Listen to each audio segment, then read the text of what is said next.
Not your mama's feminism. Sex workers have always been here, the convenient fiction of absence.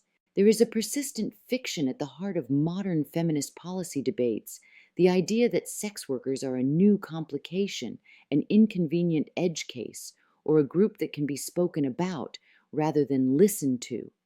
As if we arrived late to the conversation, as if we are an add-on, not a foundation. This framing makes it easier to design policy without us, and easier still to ignore the harm that follows. The truth is far less comfortable for mainstream feminism. Sex workers have been part of feminist movements from the beginning. We have organized, theorized, provided care, funded mutual aid, built safety networks, resisted police violence, and articulated critiques of state power long before those ideas were safe, fundable, or hashtag ready. What changes across feminist eras is not our presence, but whether feminism chooses to see us. Exclusion isn't neutral, it warps the analysis. When sex workers are excluded from feminist analysis, the gaps are immediate and obvious. Policy conversations become abstract. Harm becomes theoretical.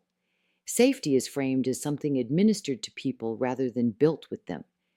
Criminalization slides in under the language of care because no one in the room is naming its costs from lived experience. This is how feminism ends up endorsing systems that treat arrest as intervention, confuse surveillance with protection, accept family separation and incarceration as unfortunate but necessary, and measure success by compliance instead of autonomy. Without sex workers at the table, feminism loses the ability to recognize when help is actually coercion and stops asking who pays the price. Erasure always hits the margins first. Excluding sex workers does not just silence one group, it distorts outcomes for everyone feminism claims to care about.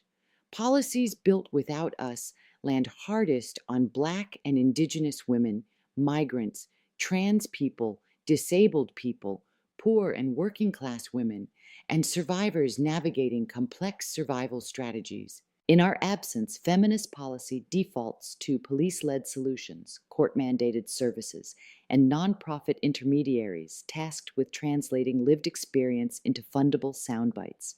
Outcomes are tracked through arrest numbers, referrals, and enrollments, while the real costs, lost housing, lost custody, accumulated debt, deportation risk, workplace blacklisting, and the slow erosion of trust remain conveniently uncounted. Sex workers have been doing feminist work all along. Long before mainstream feminism debated harm reduction, sex workers were practicing it. Long before mutual aid became fashionable, sex workers were running informal safety nets.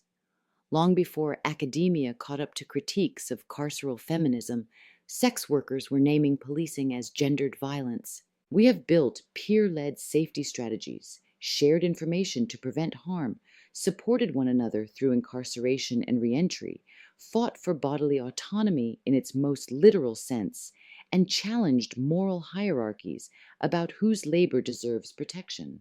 Excluding sex workers does not protect feminism's integrity. It erases some of its most consistent practitioners.